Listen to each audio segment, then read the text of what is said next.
అణుబాంబ్ deadly ఆయుధం. దీని తర్వాత స్థానం దేనికైనా ఉందంటే అది ఐసీబీఎం. ఐసీబీఎం అంటే ఇంటర్ కాంటినెంటల్ బ్యాలిస్టిక్ మిసైల్. దీని స్పీడ్ సెకనుకు 7 కిలోమీటర్లు.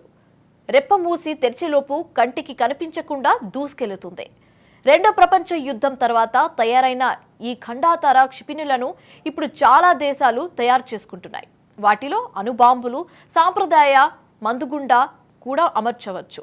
ఇప్పటి వరకు ఈ బాంబులను ఏ దేశం ప్రయోగించలేదు. కానీ తాజాగా ఉక్రెయిన్పై రష్యా ఐసీబీఎంతో దాడి చేస్తుందన్న అనుమానాలు వ్యక్తమవుతున్నాయి. నిజంగానే రష్యా ఖండాతర క్షిపణితో దాడి చేస్తుందా? పశ్చిమ దేశాలు ఏమంటున్నాయి? What's the story? డేంజర్ జోన్లోకి వార్ ఎంటర్ అయిందా? కొత్త ఆయుధాలతో కీవ్కు కలిసొస్తుందా? రష్యా దాడి చేసిన ఐసీబీఎంలు ఏంటి? కొత్త ఆయుధాలు, కొత్త లక్ష్యాలు, తీవ్రస్థాయిలో ఉద్రిక్తతలు. ఇప్పుడు ఉక్రెయిన్ నుంచి వినిపిస్తున్న వార్తలివే.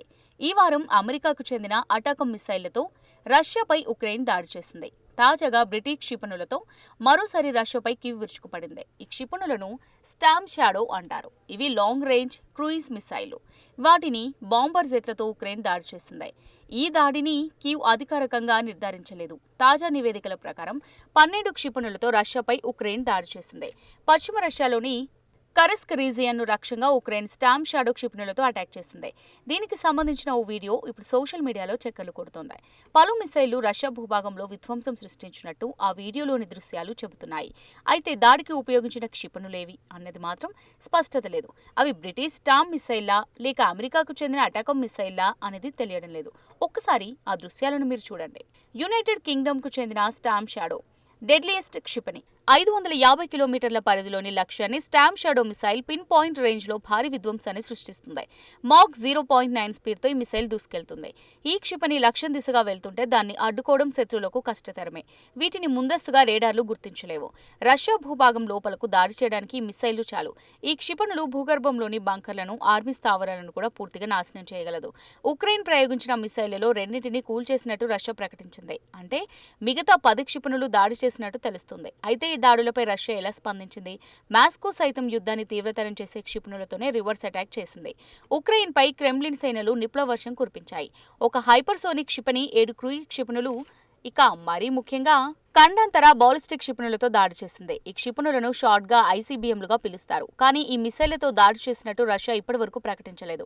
ఒకవేళ రష్యా నిర్ధారిస్తే మాత్రం ఇది తీవ్ర పరిణామం అనే చెప్పాలి. ఐసీబీఎంలో అత్యంత శక్తివంతమైన క్షిపణులు. ఈ క్షిపణులు 5000 కిలోమీటర్ల పరిధిలోని లక్ష్యాన్ని ధ్వంసం చేయగలవు. సుదూర ప్రాంతాల్లోని శత్రు లక్ష్యాలపై సైతం ఈ ఐసీబీఎంలు దాడి చేయగలవు. సాధారణంగా ఐసీబీఎంలను అణ్వాయుధాలను లేదా డేంజరస్ సంప్రదాయ శక్తివంతమైన బాంబులతో దాడి చేయడానికి ఉపయోగిస్తారు. ప్రస్తుతం ఉక్రెయిన్పై ఐసీబీఎంలో సంప్రదాయ బాంబులను రష్యా వినియోగించినట్టు తెలుస్తుంది. ఈ ఖండాంతర బాలిస్టిక్ క్షిపణిని రష్యాలోని ఆస్ట్రాఖాన్ ప్రాంతం నుంచి పుతిన్ సేనలు దాడి చేశాయి. ఉక్రెయిన్లోని డినిప్రో నగరాన్ని లక్ష్యంగా చేసుకుని ఐసీబీఎంతో మాస్కో అటాక్ చేసింది. ఈ దాడిలో డినిప్రో నగరంలోని పారిశ్రామిక ప్రాంతం బుగ్గిపాలైనట్టు స్థానికులు వెల్లడించారు. ఐసీబీఎంతో రష్యా దాడి చేయడం నిజమైతే ఇప్పటి వరకు ప్రపంచవ్యాప్తంగా జరిగిన యుద్ధాల్లో తొలిసారి ఈ మిసైల్ దాడి జరిగింది. ఇప్పటి వరకు ఏ దేశం ఐసీబీఎంలను యుద్ధంలో వినియోగించలేదు. అయితే రష్యా ఐసీబీఎంను ఉపయోగించినట్టు పశ్చిమ దేశాలు అంగీకరించడం లేదు. ఎందుకంటే రష్యాలోని ఆస్ట్రాఖాన్ నుంచి డినిప్రో నగరం కేవలం 700 కిలోమీటర్ల దూరంలో ఉంది. ఈ తక్కువ దూరంలోని లక్ష్యాన్ని ధ్వంసం చేయడానికి రష్యా ఐసీబీఎంను ఉపయోగించకపోవచ్చని వాదిస్తున్నాయి. ఇతర రష్యన్ మిసైళ్లు కూడా ఉక్రెయిన్లో విధ్వంసాన్ని సృష్టించాయి. మరోవైపు రష్యా తీరు అనుమానాస్పదంగా ఉంది. తాజాగా రష్యా విదేశాంగ మంత్రి మారియా జెఖరోవా మీడియాతో మాట్లాడారు. జెఖరోవా మాట్లాడుతుండగానే మధ్యలో ఆమెకు కాల్ వచ్చింది. జెఖరోవా ఫోన్ సంభాషణలు ఆమె ఎదురుగా ఉన్న మైక్రోఫోన్ ద్వారా బయటకు వినిపించాయి. బాలిస్టిక్ మిసైల్ దాడి గురించి మాట్లాడొద్దంటూ ఓ వ్యక్తి చెప్పాడు. ఒకసారి ఆ దృశ్యాన్ని చూడండి. Портал News.ru. Да. Алло. Да, у меня брифинг. Я боюсь нашего удара баллистическими ракетами, о чем запрет не стали говорить, не комментирую вообще. Да, хорошо, спасибо. С нами ли News.ru. ఏదేమైనా ఒక విషయంపై మాత్రం స్పష్టత వచ్చింది. యుద్ధంలో ఏ పక్షం వెనుకడుగు వేయడం లేదు. శీతాకాలం ప్రారంభమయ్యేలోపు పైచేయి సాధించాలని రెండు దేశాలు ప్రయత్నిస్తున్నాయి. శీతాకాలంలో యుద్ధం చేయడం చాలా క్లిష్టమైన పరిస్థితి. ఉక్రెయిన్కు రెండు సమస్యలు ముంచుకొస్తున్నాయి. ఒకటి శీతాకాలం అయితే మరొకటి డొనాల్డ్ ట్రంప్ భయం. ఈ నేపథ్యంలో వీలైనంత వరకు యుద్ధంలో పైచేయి సాధిస్తామని ఉక్రెయిన్ చెబుతుంది. రష్యాపై స్టామ్ షాడో మిసైళ్లతో దాడి జరిగినట్టు నివేదికలు వస్తున్నాయి. నిజమేనా అని మీడియా అడిగిన ప్రశ్నకు ఉక్రెయిన్ రక్షణ మంత్రి రుస్తెం ఉమెరోవ్ సమాధానమిచ్చారు. తమ వద్ద నుంచి మంచి ప్రణాళికలు ఉన్నాయన్నారు.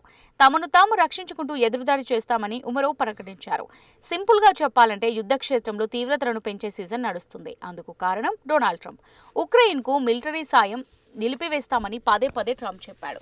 శాంతి చర్చలకు ఉక్రెయిన్పై ట్రంప్ ఒత్తిడి తెచ్చే అవకాశం ఉంది. బహుశా సెటిల్మెంట్ కు ట్రంప్ దిగొచ్చు.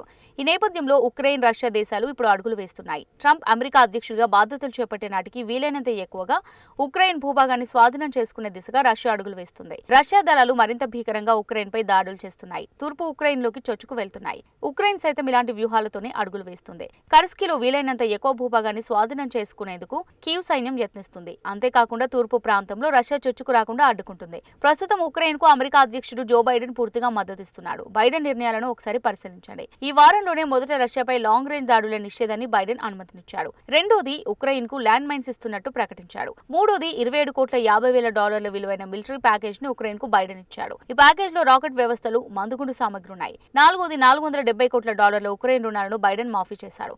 అమెరికాను $1,000 కోట్ల రుణాలను కీవ్ తీసుకుంది. అందులో $470 కోట్ల రుణాలను బైడెన్ మాఫీ చేశారు. సింపుల్ గా చెప్పాలంటే ఇది ఒక సమన్వయ వ్యూహం. ఉన్నట్టుండి బాలిస్టిక్ మిసైళ్లతో దాడి చేయాలని జెలెన్స్కీ నిర్ణయం తీసుకోలేదు. అందుకు బైడెన్ అనుమతులు ఇచ్చారు. అందుకే ఇప్పుడు లాంగ్ రేంజ్ మిసైళ్లతో ఉక్రెయిన్ దాడి చేస్తుంది. బైడెన్ తీసుకున్న ఈ నిర్ణయాలు మిలిటరీ సమీకరణాలను మారుస్తుందా అన్నది ఇప్పుడు అసలు ప్రశ్న.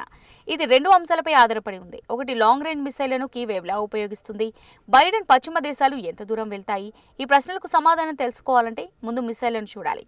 అమెరికన్ మిసైళ్ల రేంజ్ లో రష్యాకు చెందిన 225 బేస్లు ఉన్నాయి. సో పశ్చిమ దేశాల మిసైళ్లను ఎదుర్కొనేందుకు రష్యా సిద్ధమవుతుంది. అంటే రష్యా వ్యూహం మారుతుందన్నమాట. యుద్ధంలో మరింత ముందుకు దూసుకెళ్లడం పక్కన పెట్టి తమ సైనిక స్థావరాలను రక్షించుకునేందుకు మాస్కో ప్రయత్నిస్తుందనేది ఉక్రెయిన్ ఎత్తుగడ.